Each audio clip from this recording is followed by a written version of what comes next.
Namaskar everyone and welcome to the Gita Satsang for today.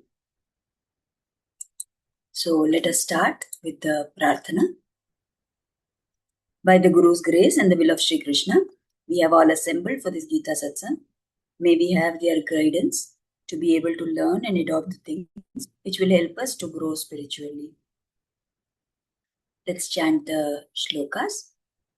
Vasudeva Sutam Devam Kamsachanuramardanam Devaki Paramanandam Krishnam Vande Jagadgurum Krishnaya Vasudevaya Haraye Paramatmane Pranatakleshanashaya Govindaya Namo Namaha Namostu Te Vyasa Vishala Buddhe Pullaravindaayatapatranetra येन त्वया भारततैलपूर्णः प्रज्वालितो ज्ञानमयप्रदीपः यो नित्यमच्युतपदाम्बुजयुग्मरुग्म व्यामोहतस्तदितराणि तृणाय मेने अस्मद्गुरोर्भगवतोऽस्य दयैकसिन्धोः रामानुजस्य चरणौ शरणं प्रपद्ये रामानुजदयापात्रं ज्ञानवैराग्यभूषणं श्रीमद्वेङ्कटनाथार्यं वन्दे वेदान्तदेशिकम्. So with prayers at the lotus feet of the Acharyas, let us go to our shlokas for today. So in the previous satsang, we had taken up a few shlokas where Krishna explained to Arjuna regarding the time span of Brahma and his what is the day of Brahma, how many years are there, how many human years are there in each of the yugas, and so on. And we had learned the most important part that although Brahma has a very, very, very long lifespan compared to us, but still, even he is subject to dissolution at some time. And that is when we say pralaya happens. So even up to Brahma Loka, all those lokas are subject to dissolving back into the Lord. Only the abode of the Lord, the Nitya Vibhuti, the what we call as Sri Vaikunta, that is the only entity which does not undergo any kind of destruction. And therefore, it should be our goal to overcome this cycle of samsara and to find our place in Sri Vaikunta. Now, also Krishna had talked about how he does this creation from Mula Prakriti. And he had called this Mula Prakriti as a form of unmanifest matter. That it is Avyakta. Now he talks about another type of Avyakta. So in the 20th shloka, Krishna tells Arjuna, Parastasmatu bhavonyo avyakto vyaktat sanatanaha yassa sarveshu bhuteshu nashyatsu na vinashyati. So he says, there is, however, another unmanifest being which is superior to this unmanifest phase, which is eternal, and that superior phase does not pass away even when all entities pass away. So what does he mean by this? We will see that. Related to that shloka, he is continuing and explaining little more about this avyakta thing. So we will see that shloka also. He says, Avyaktokshara ityuktas tam ahu paramam gatim yam prapya na nivartante tadhama paramam mama. This phase, this new thing he is talking about, is also called avyakta, and it is akshara. This is said to be the highest goal, my ultimate state, reaching which jivas do not return to samsara. So what is he talking about? First kind of avyakta that he is talking about is what is called as Mula Prakriti. That is the entity from which creation starts. Now that Mula Prakriti does not have any consciousness. It is insentient. It is incapable of any knowledge. and therefore it is unmanifest and called as avyakta. Now, that Mula Prakriti, Krishna is referring to as a lower form, an inferior type of avyakta. Now, when he is telling, there is another type of avyakta which is superior to this Mula Prakriti. That is, however, made of consciousness itself. The Mula Prakriti was insentient, but this is made up of consciousness. However, because it is avyakta, it is not understandable by us. What is this second type of avyakta that Krishna is talking about? It is the state of Atmanubhava, which we've been seeing so far as Kaivalyam. So, why he is calling this type of avyakta, this Kaivalya state as superior? Because it is not subject to any kind of creation or dissolution. It is also eternal.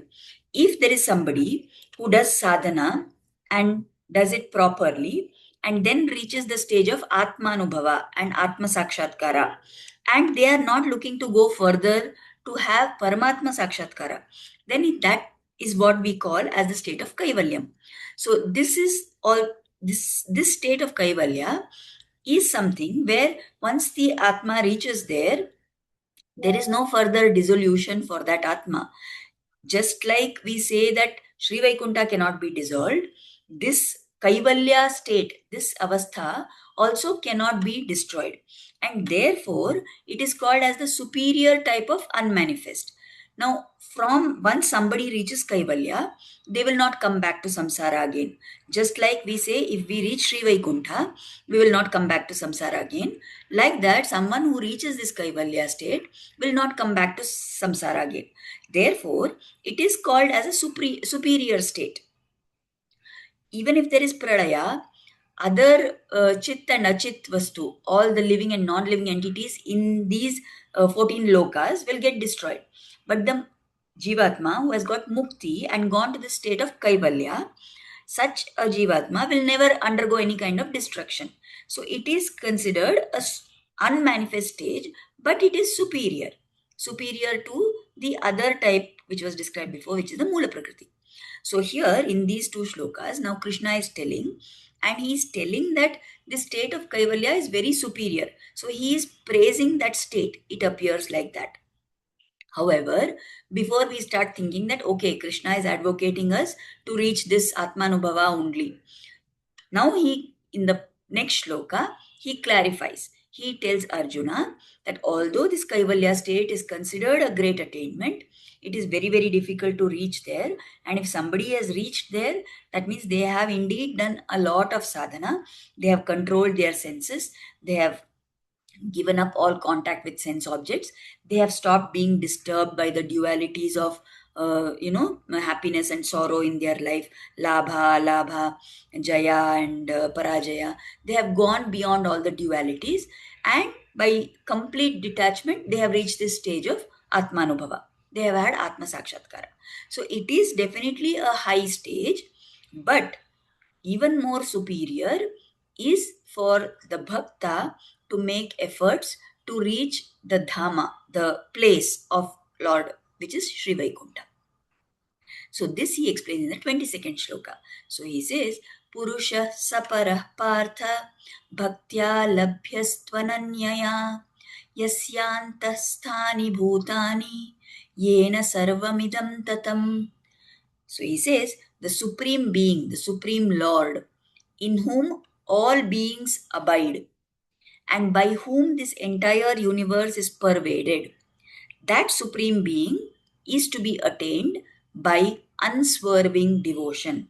O Partha, O Arjuna, the supreme goal is not to get only to the stage of Kaivalya, but to go beyond and to attain the state of the Supreme Lord.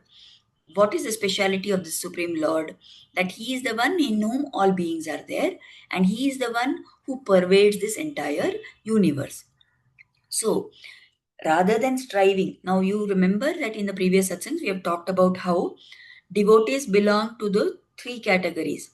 There are Aishwaryarthis, there are Kaivalyarthis, and there are Bhagavat Labharthis. So, Aishwaryarthi is the one who aspires and does everything possible to get Aishwarya, to achieve material prosperity. He prays to the God he wants to do bhakti, but the purpose is to attain Aishwarya. The Kaivalyarthi is the type of bhakta who does everything because they want to get Atma Sakshatkara. And the Bhagavan Labharti is the one who seeks nothing except to do eternal service to the Lord in Sri Vaikuntha. So, what he's telling is that out of all these three types of bhaktas, the one who is supreme is the one who does bhakti with no other objective than to attain the Lord.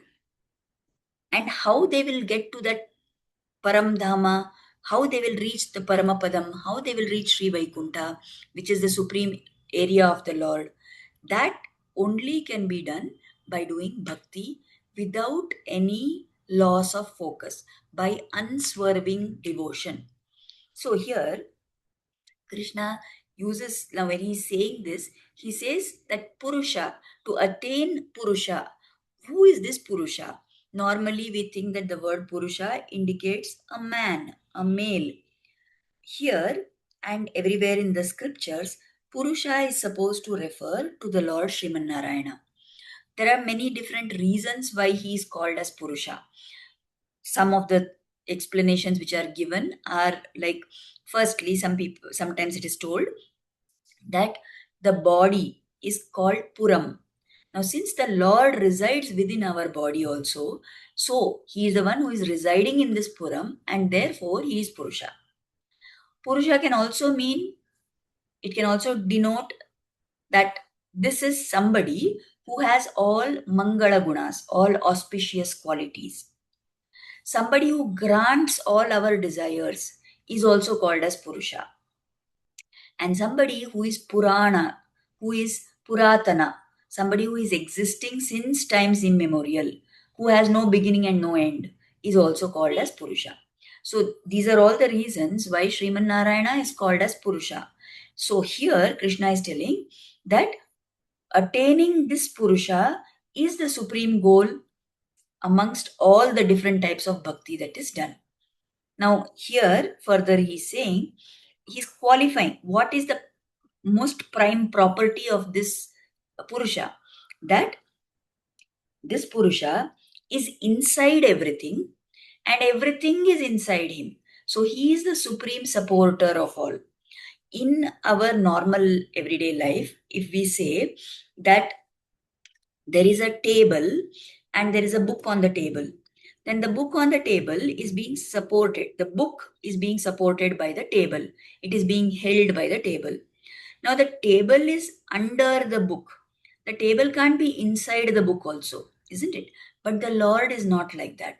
When we say that Lord is our Adhara, He is our supporter, He is inside us also, and we are inside Him also. So, like this, everything in this universe is inside the Lord. And the Lord permeates and He is present in everything that is there in this world. So, He is the supreme supporter. And attaining His place, attaining that Dhama where He is there, attaining Sri Vaikuntha, that is the biggest goal. And that becomes possible, attaining that level becomes possible only if you are a Bhagavan Labharti and you are trying to do devotion to the Lord without losing focus, without looking to gain anything else in your life, without having any other purpose for your sadhana. So, by being such a devotee, it will be possible to attain that supreme state where we reach Sri Vaikuntha to do service to the lotus feet of the Lord. This is what Krishna has explained in these three levels, in these three shlokas. So that is what we have for these shlokas for today.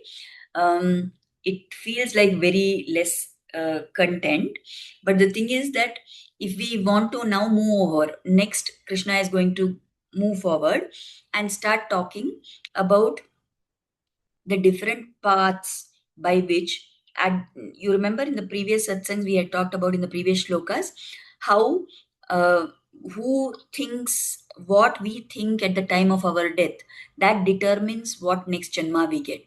So now in the further shlokas, Krishna is going to explain about the different margas through which the Atmas travel, depending on what was their condition and situation at the time of their death. So he's going to start talking about that. So if we mix that part here, it will get confusing. Therefore, although it's a very short explanation in today's satsang, we've just taken these three shlokas. The gist of this is that the Paramapurusha is there. Our whole purpose of our sadhana should be to attain his loka, which is Vaikuntha loka. So that should be the purpose of our sadhana. We should not be looking for Aishwarya or for Kaivalya. Although Kaivalya is definitely a superior state, now the person who is looking for Aishwarya will seek Aishwarya and he will continue to be caught up in the samsara sagara because he only wants wealth and prosperity. So his papas, punyas will not be wiped away and he will continue to struggle in the samsara. He will get Aishwarya by the Lord's blessings, but he will not break free from this samsara. The Kaivalyarthi who wants Atma Sakshatkara will do all possible austerities and he will get to the stage of Atma Sakshatkara where he is enjoying his own Atma. But that is not as superior as the Atma who gets mukti and goes to Vaikuntha and remains in Vaikuntha in eternal service of the Lord. So these three things are explained. I mean, although Kaivalya is supposed to be a superior level, yet Krishna is not recommending it. We should not think that just because Krishna is telling that, okay, it's a superior avyakta state and it can be attained only with great difficulty. So does it mean that Krishna is advocating that we should all, want Atma Sakshatkara and be Kaivalyarthi? Definitely not. The Acharyas explain at every stage that the whole purpose of Krishna telling all this is that yes, it's okay. It is a superior state, no doubt. But according to Krishna, the biggest level, the highest level, the most supreme stage is to reach him in Sri Vaikuntha, to get mukti from the cycle of birth and death and to reach his Vaikuntha Loka. So that we must be very clear about. As we go further, after this chapter, now in the 9th chapter, in the 10th chapter, and so on, Krishna is going to repeatedly stress that devotion to him alone is what is required for anybody who is doing any form of sadhana. So definitely Krishna is not talking about attaining Kaivalya as being a very supreme goal. He's telling that it is a supreme state, but even more superior to that is for someone to do bhakti and to reach me in Vaikuntha Loka. So with that, we have come to the end of our topic for this satsang. Let us offer gratitude at the lotus feet of Sri Krishna and Guru, who have inspired us to start and to join this satsang. And let us pray for their blessings and grace to always be on us. Thank you, everybody, for attending this satsang. And we will meet again next Friday and discuss the same further, whatever Krishna is going to talk about. Namaskar.